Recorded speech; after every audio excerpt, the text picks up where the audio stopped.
الراجل ده كان بيختار كلب علشان شغلانة، وكل الكلاب كانت مرعوبة. واحد منهم طلع إبرة وطعن التاني بيها. الكلب صرخ من الوجع والراجل خده بسرعة ومشي. في اللحظة اللي باركر افتكر فيها إن خطته نجحت، سمع إن الشغلانة دي مرتبها عالي جدا، فقرر إنه هو اللي عايزها. باركر بسرعة حفر حفرة ومشي منها لحد بيت الدب، وهو بيبص وراه شاف الكلب، فخبط على الباب بسرعة وصحى الدب اللي كان نايم. الدب كان متضايق أصلا، فمسك الكلب وسحبه جواه. الدب ده كان بيغضب بسرعة ومش بيحب حد يصحيه من البيات الشتوي. حذر الكلب وقال له ما يطلعش صوت ورجع نام تاني.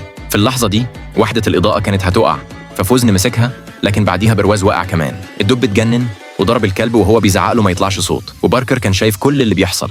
الكلب كان مرهق وعايز يقعد يرتاح، فاستغل باركر الفرصة وغرز الإبرة في مؤخرة الكلب. الكلب صرخ من الوجع، مسك بقه وطلع يجري بره وهو بيعيط. وهو بيحاول يرجع الكرسي مكانه، باركر فجأة ضربه بالمطرقة في رجله. الكلب بسرعة كمم بقه وخرج يجري تاني من الألم. بعد شوية مسك عصاية خشب ودخل تاني، لكن باركر مسكه فورا. الكلب جري بره تاني علشان يهرب، ولما رجع باركر خبط الكوباية ووقعها، فالكلب اضطر يمسكها بإيده. الحاجات بدأت تقع واحدة ورا التانية، والكلب كان بيستخدم كل أطرافه علشان يلحقها، لحد ما باركر حشر له إزازة على مناخيره فيها شطة. الكلب جري بره وهو بيتقلب من الوجع، وكل مرة يرجع فيها باركر يكون مجهز له فخ جديد. في الآخر باركر شد لسان الكلب وحط فيه صاروخ صغير علشان يمنعه من الصوت، فاضطر الكلب يمد لسانه بالعافية لحد ما بقى طالع أمتار طويلة. وفي النهاية باركر حط مجموعة متفجرات جنب الدب وفرش الأرض بغرة قوي، ولما الكلب دخل المرة دي اتزنق وما بقاش عنده أي طريق يهرب منه.